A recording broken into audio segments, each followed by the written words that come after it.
O NFA Cast é mais do que um canal de comunicação. Será uma ponte para conectar histórias de mulheres inspiradoras e transformar realidades no agronegócios. É o compromisso do NFA em promover a participação feminina no setor, criando um legado de liderança e inovação.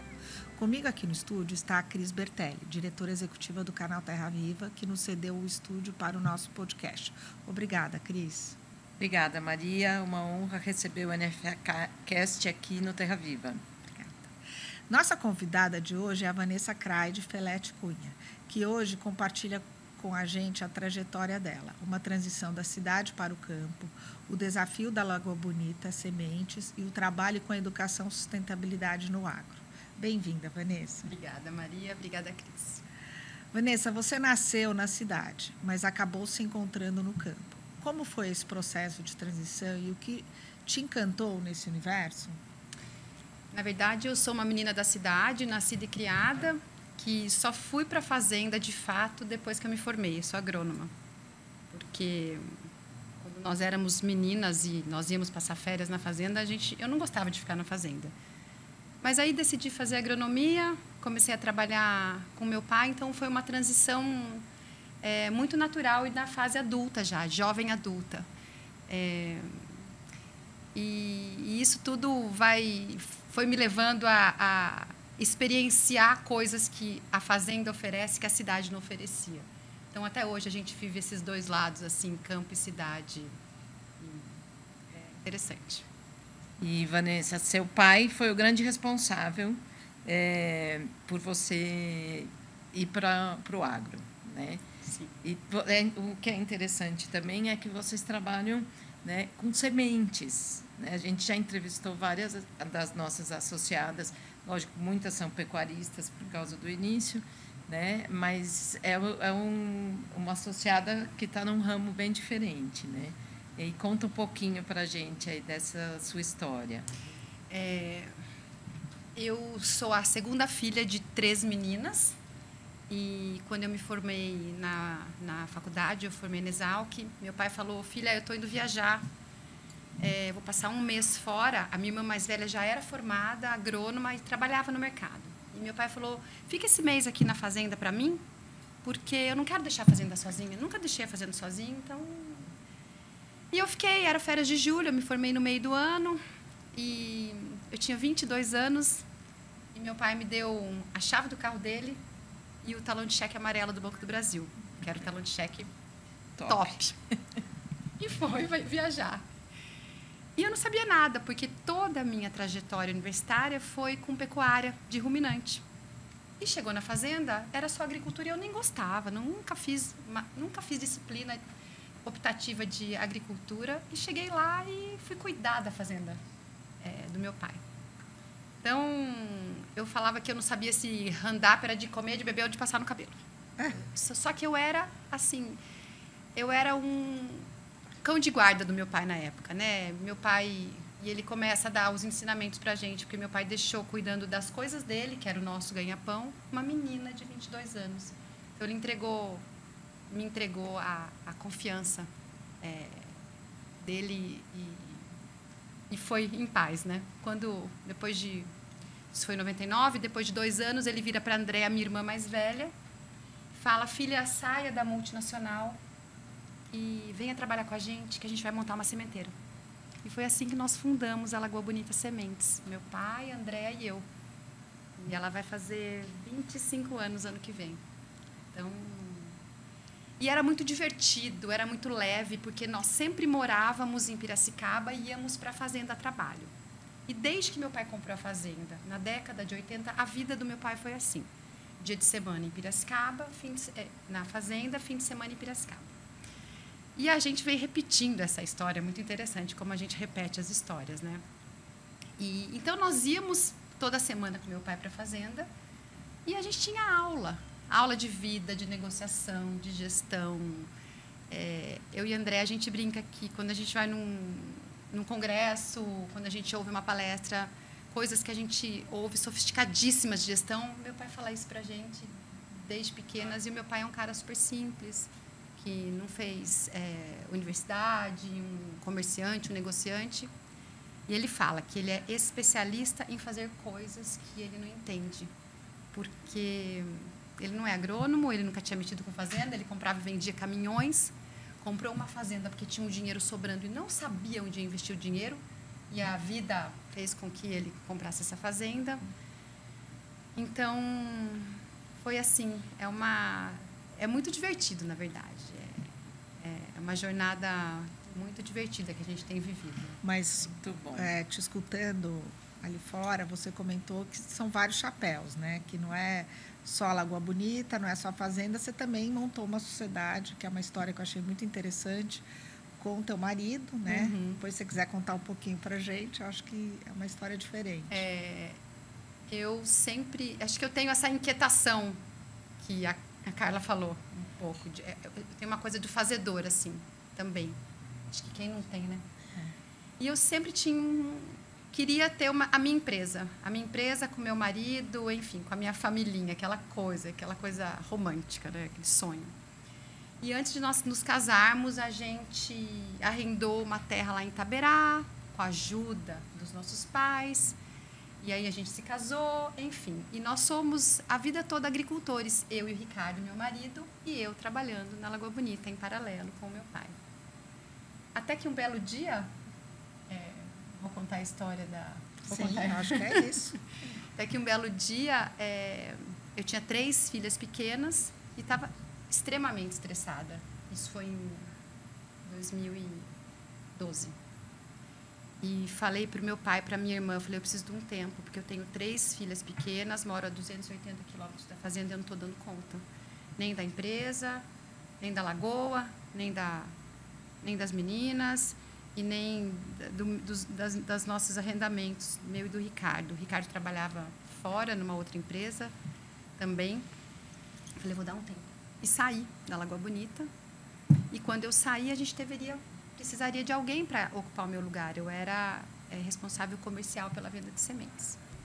E, no fim, eu e a minha irmã pensamos na mesma pessoa. O Ricardo tinha acabado de sair dessa empresa que ele trabalhava, estava só em Itaberá, no nosso negócio, que era um negócio pequeno, então ele tinha um tempo ocioso. E eu e a Andréa pensamos no nome do Ricardo. E quando a gente foi convidar o Ricardo para trabalhar com a gente, isso é muito legal, porque eu, André e meu pai, e aí nesse momento, a gente coloca o chapéu de sócios, né, os 3, conversando com uma terceira parte, que era o Ricardo, meu marido, coincidentemente, né? Fomos fazer o convite para ele vir trabalhar com a gente. E o Ricardo agradece o convite, fica super lisonjeado e fala, eu só venho trabalhar com vocês se eu tiver a oportunidade de ser sócio, porque eu decidi que eu só quero trabalhar para mim. E aí meu pai falou, não, nós não estamos à venda. O Ricardo falou, obrigada, Vadinho, mas então eu não aceito. E aí cada um vai para a tua casa, dorme umas noites de sono, deixa as abóboras se sentarem. Você, né, esposa e sócia. E a gente vai aprendendo, né, o momento que a gente usa cada chapéu, assim. Tem um consultor que é o Renato Benhort, não sei, você sabe, eu não sei falar o sobrenome dele. E eu tinha participado de uma palestra dele, e ele falou muito do chapéu. A hora que você põe chapéu de sócio, a hora que você põe chapéu de família. E eu acho que, assim, eu consigo fazer isso muitas das vezes que é necessário, né? Então, com chapéu de sócia, a gente conseguiu um meio termo, negociar com o Ricardo, né? E também tem hora, Maria, que é muito interessante. Nesses momentos, quando a gente definiu, bom, eu, meu pai e a Andréa, vamos dar uma oportunidade, então, para... Por que não ter um sócio? Então, nós 3 conversamos, definimos alguns parâmetros e fizemos um combinado com o Ricardo. Vamos experimentar 2 anos trabalhar juntos. Se der certo, se as partes combinarem, a gente faz um valuation da empresa nesse momento, né? E acerta uma porcentagem e faz um plano de pagamento. E nós fizemos isso. Mas, nesse momento, é o momento que eu saio. Eu não fico numa negociação dessa, porque... Você estava priorizando a família. Porque existe muito conflito de interesse, né? Então, a gente isso é uma coisa que a gente foi aprendendo a fazer no nosso... Eu acho que é muito legal de comentar, que a gente vem aprendendo a fazer. Em que momentos que a gente fica na conversa, em que momentos eu saio da conversa, mesmo que eu saiba o meu papel, mas existem conflitos de interesse. Sem dúvida. Então, e aí, no fim, o Ricardo é nosso sócio desde então. E no final você ficou um tempo fora, né? Foi nesse período. Fiquei um tempo fora, desde 2012, fora da operação. E sempre no conselho, nós temos um conselho, que é um conselho informal, mas nós temos o nosso fórum de conselho, o nosso fórum de acionistas, né? E sempre eu com este papel de sócia, né? Eu pensando naquela bola do John Davis, negócio, família e propriedade, né? Então, a gente ocupando cada hora a gente está num lugar, né? Então, e hoje, mesmo não estando na operação da empresa, hoje eu volto para a empresa com um projeto novo, que eu fico parte na execução e parte com o olhar de sócio. É sempre uma transição, assim, é uma faixa que na intersecção do círculo, sabe? Então, é esse lugar assim que... Vocês investem bastante em governança e sucessão. Sim. Né? Como é que está sendo feita essa sucessão hoje? Né? Já está indo para a terceira geração? Conta um pouquinho. A gente é primeira/segunda geração. A gente é segunda geração, mas a gente é fundador também, né? Eu e a Andréa, né? Então, e o meu pai, há uns 6 anos, eu acho, que meu pai vem fazendo essa passada de bastão. Então, e nós, nesses anos todos que nós somos produtores de semente, nós sempre lidamos com a coisa, com a empresa com muito profissionalismo e com algumas formalidades de gestão que a gente acha que é necessário. Então, nessa questão da sucessão, meu pai, a gente fez a sucessão há alguns anos. E hoje a gente se vê, o tempo passa muito rápido e hoje nós já temos sobrinho de 27 anos que já está dentro da empresa, a filha que está terminando a faculdade. Então, nós estamos nesse processo de organização. Agora, nós acabamos de montar com um consultor externo uma academia de acionistas, que ela chama, é super legal, onde ela faz um mapeamento de todas as pessoas da família, faz um assessment de todas as pessoas da família. E para ajudar cada um de nós, e cada menino novo, ou eu mesma que não estou mais na operação, mas eu sou nova ainda, qual é a habilidade e aptidão de cada um? Para que cada um consiga exercer o seu papel, seguir o seu caminho, conhecer a empresa, saber o que é importante, saber o que é valoroso para ser um bom acionista. E para aqueles que tiverem aptidão, virem, obviamente, trabalharem e se tornarem executivos da empresa. Então, nós estamos nesse caminho, assim, nessa fase do caminho, eu acho. Muito legal esse negócio de você mapear, né, e ver realmente as habilidades, né, de cada um, para ver onde você pode encaixar. E se encaixa, né? Muitas vezes. Se encaixa, né? Porque ninguém é obrigado a pertencer a uma empresa de família. E uma coisa que acontece, a nossa família é muito pequena. O que a gente vê? A empresa, se a empresa vai mal, a família vai mal. Não tem conversa. Então, empresa familiar, família pequena, uma família que... Esse é o negócio, né, principal. O fundador da empresa... Ele é presente, não é uma empresa que tem 70 anos de história, é uma empresa que tem 24 anos de história, né, da sementeira, 30 anos de história, desde que meu pai comprou a fazenda aqui. Então, todo mundo, todos os meninos, os netos têm convivência com o avô, então todo mundo acha lindo aquilo. E a gente tem que contar para eles que tudo que você quiser ser é lindo, que você vai seguir seu caminho. E, mesmo assim, você precisa saber cuidar da empresa. Sim. E o que cuidar. E como cuidar. porque a gente preza muito pela cultura, por ter a cultura. Tem uma outra característica que eu acho legal contar também, como nós somos em 3 meninas, e há 2 anos a nossa irmã mais nova veio trabalhar com a gente também, nesse braço social da empresa. Nossa empresa, a gente faz uma gestão muito equilibrada em relação a masculino e feminino, né? Porque são mulheres que têm um olhar para o ser humano, Sim. que têm um olhar para o bem-estar, tem essa coisa toda do feminino. Então, naturalmente, na história da nossa família, a nossa família é feminina. Sim. E, no fim, a gente indo trabalhar com meu pai, isso tudo foi acontecendo de maneira natural. A gente já ouviu, né, Maria? Cada história que a gente ouve aqui no NFA Cast, alguém entra nesse ponto em um determinado momento, né? Assim, a mulher tem o olhar para as pessoas, para os funcionários, para a educação, para o bem-estar. É muito legal. E aproveitando esse gancho, você comentou no bate-papo que a gente teve sobre o seu projeto Cultivar, que é o seu novo filho, né? É a menina dos meus olhos. É a menina dos seus olhos, onde visa muito a educação, bem-estar, né? Conta um pouco para a gente. O projeto Cultivar é um projeto lindo, que ele está no 2º ano, ele é um bebezinho ainda.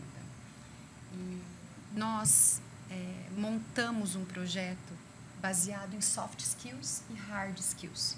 E o objetivo do projeto é entrar na sala de aula e contar para os meninos o que o mercado de trabalho precisa. Qual é o perfil profissional que o mercado de trabalho precisa, independente se você vai ser agrônomo, jornalista, zootecnista, médico, advogado, mecânico.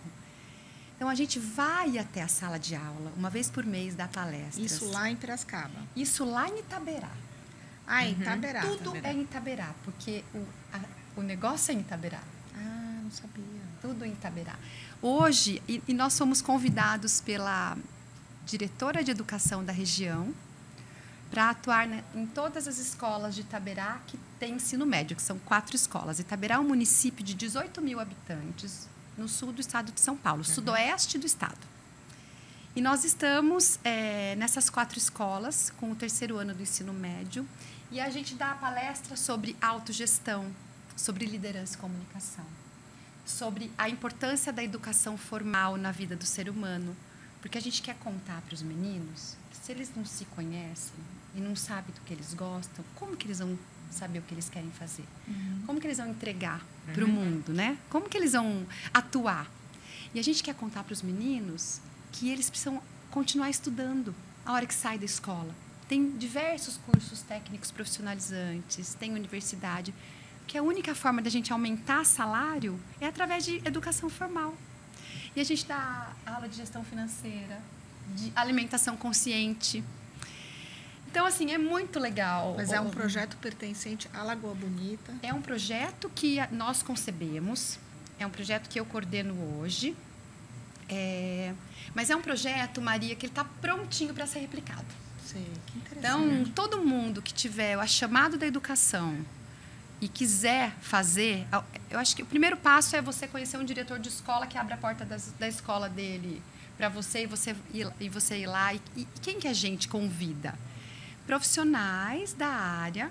Por exemplo, eu não vou falar de gestão financeira. Eu convido alguém de gestão financeira, hoje eu convido a nossa equipe de gestão financeira para falar. Eu convido a minha amiga, que trabalha com alimentação, para falar sobre alimentação consciente, entendeu? Então, a gente convida pessoas, todo mundo vai no Pro Bono, a gente faz teste vocacional, vai uma psicóloga fazer palestra. Que legal. O projeto legal. É lindo, o projeto. É a menina Você dos tem meus olhos. medido o impacto disso? Então, Maria, o projeto está no 2º ano. Ano passado foi um projeto piloto, nós fizemos em 2 escolas, aí nós fomos convidados para fazer nas 4 escolas. A dirigente falou para mim, eu quero que você faça nas minhas 27 escolas. Eu falei, calma, vai devagar. Porque... Então, esse ano a gente está fazendo nessas 4 escolas, mas o que a gente percebe, a gente não conseguiu mensurar ainda, a gente percebe os feedbacks dos alunos e dos professores. Então, semana passada teve aula, uma professora falou para mim, isso está sendo um divisor de águas na nossa escola. Então, e às vezes você vê um aluno olhando para você, você está falando, o olho dele brilha, sabe? Eu falo que eu não sei quem que ganha mais, se é a gente que vai lá, se Sim, são é eles ou se é a boa. gente. Eu sei muito que bom isso. mexe muito comigo, tem mexido muito comigo esse Que projeto. legal. Muito bacana. Bom, então a gente tem as sementes, a gente tem o projeto Cultivar e aí também tem pecuária. Agora vai ter pecuária. Então, integração lavoura, pecuária, floresta, é isso? Só integração lavoura-pecuária. Lavoura-pecuária. Exatamente. Então, um novo projeto aí saindo do forno. Novo projeto saindo do forno. Nós fizemos isso algumas vezes e esse ano nós resolvemos que a gente, por uma diretriz estratégica do grupo, nós vamos fazer a integração lavoura-pecuária mais firme. E aí eu entro com o pezinho na execução novamente, né? Porque você gosta muito. Porque eu sou Formada. a pessoa da pecuária. Eu não sou formada, eu sou apaixonada, porque Sei. apesar de eu ser agrônoma, assim, Mas formei você há falou, 26 né? anos. O sonho sempre foi. E é muito legal, porque hoje eu estou fazendo pela primeira vez cuidando de pecuária. Então, para mim, eu sou uma apaixonada. E quando a gente faz essas coisas com paixão, é um pouco complicado, né? Mas a gente tem uma equipe boa lá para ir toreando a gente, eu falo. Mas, só entendendo, é uma fazenda de sementes que você vai ter também lá, pecuária? É assim, nós somos agricultores de cereais. Então, nós plantamos soja, trigo, feijão. Todas as áreas de soja, por exemplo, nós inscrevemos para fazer semente. Além das nossas áreas, a gente inscreve campos de agricultores na região, em outros estados. Nós temos parceiros em outros estados. Porque semente é um pouco... A semente, ela precisa de alguns parâmetros de sanidade, de fisiológica, de sanidade mecânica, de vigor, germinação, não pode ter uma doença instalada fúngica, um dano mecânico que deteriore o embrião para ela nascer. Para isso, a gente inscreve uma porção de campos de agricultoras que tenham comprado semente de classe superior. E nós fazemos algumas vistorias de campo, e aí você inscreve seu campo para mim, eu vou lá e compro a sua semente. Bom, além disso, no inverno, a gente planta aveia. Há muitos anos a gente planta aveia para cobertura verde, como uma cobertura para adubar o solo. Os nossos animais vão pastejar essa aveia. Olha que Então, a gente pasteja a aveia no inverno e em setembro, quando sai a aveia para vir plantar soja, né, que nós somos agricultores, a gente vai confinar o gado ou, enfim, vai recriar, dependendo aí de como tiver os animais. Então, que interessante. É uma integração lavoura-pecuária diferente, que é do sul do estado, do sul do Brasil, né? É diferente do pessoal que faz no Centro-Oeste. É isso que eu ia falar, né? A aveia é muito comum nos pastos do sul. Mas que legal, muito bacana. É bom que, né, vai diversificando. Vai. E assim como você, eu também sou apaixonada por pecuária. Então, eu vejo o seu olhinho brilhando, né? Como assim, eu falo, eu posso até achar bacana, cana, soja, mas pecuária é outra coisa, entendeu? É demais, né? Eu sou apaixonada também. Eu gosto nisso. E agora vamos sair um pouquinho do assunto, né? Vamos entrar um pouco no núcleo. Conta pra gente como foi sua chegada, como foi essa interação. Você é uma associada de uns 2, 3 anos atrás, né? Uns 3 anos, né? 3 anos atrás. Eu conheci o núcleo pela Letícia Jacinto. Nós somos amigas pessoais e um dia na pandemia ela me convidou para participar de uma das reuniões online. Acho que o seu Roberto Rodrigues estava dando palestra. E depois eu liguei para ele e falei, Lelê, que legal, eu gostaria de... Como é esse negócio? Eu gostaria de fazer parte, eu me interesso, né? Achei super interessante a reunião. Ela falou, Ivan, é só convidada. Então, eu falei, tá bom, tá ok. E um belo dia, a Letícia, acho que 21, 22, não lembro. A Letícia me ligou e falou, você tem um currículo? Eu falei, claro que não, né? Trabalho a vida inteira no meu negócio, é óbvio que eu não tenho um currículo. Faça Manda o currículo até amanhã, porque está fazendo entrevista do núcleo feminino do agronegócio. E a Eliane Massari citou seu nome. Falei, mas quem que é a Eliane Massari? Ela falou, Eliane. Ela é sua cliente. A Eliane, eu tinha conhecido ela na festa do Peão de Barretos uma vez, só que nós somos meio que vizinhas. E eu não lembrava da Eliane, porque foi uma única vez. E ela indicou, porque ela conhece a nossa empresa, que é uma empresa, enfim, Lagoa Bonita Sementes, é conhecida na região. E ela me indicou. E eu mandei o currículo e a Tita Te entrevistou. me entrevistou. E foi um amor à primeira vista, eu e Tita. Foi muito legal. Não, e é muito legal porque a gente acha essas conexões, né? Hoje a Maria até estava falando no almoço.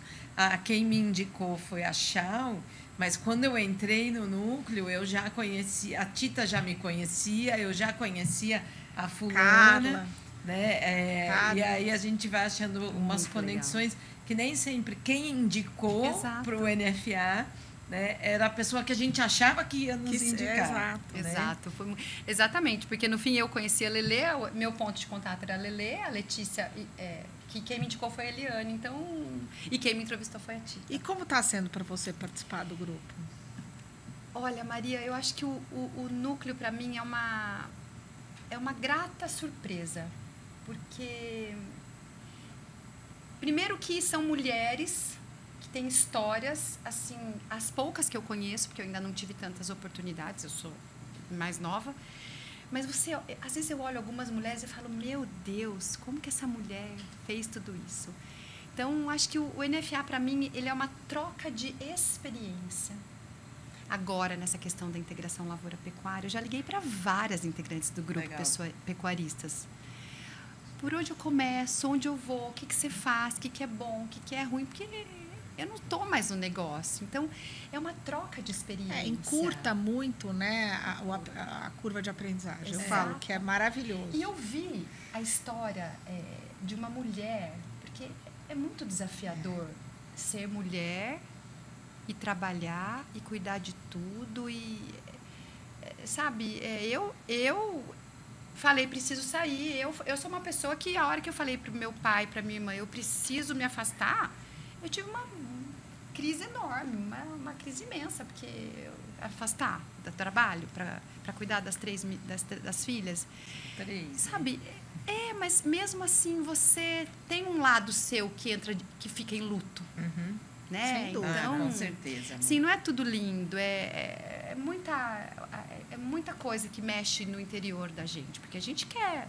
Você estudou, você fez uma faculdade boa, você sabe que você é capaz, e uma hora você se depara Tendo que com uma escolher. necessidade. É uma necessidade interna de uma escolha. Tem umas que algumas pessoas têm, outras não têm. Eu tive essa necessidade. Então, e aí você pega um NFA da vida e olha essas mulheres todas. Então, para mim, o NFA é relacionamento, é troca de experiência. E olha, vou te falar, eu já fiz negócios bons com as meninas do NFA. Ótimo.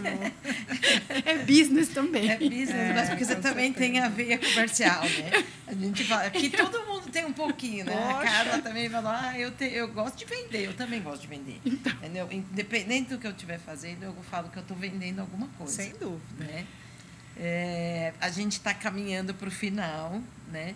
Mas, assim, só complementando, né, a ideia de fazer o NFA Cast, quando a Maria pensou com as meninas, era justamente para que a gente pudesse contar essas histórias para mais pessoas e inspirar mais mulheres, além do núcleo, né? Porque mesmo dentro do núcleo, às vezes, a gente não se conhece.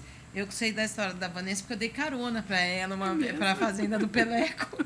E aí a gente nos conhecia. Sim, a gente se conheceu na viagem. Falamos, acho que o trajeto inteiro sem falar. Exatamente. Sem parar. Sem parar, exato. Não, sem respirar. Muito legal.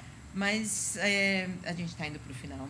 E eu queria que, se vocês pudessem resumir a sua história em uma frase que inspire outras mulheres.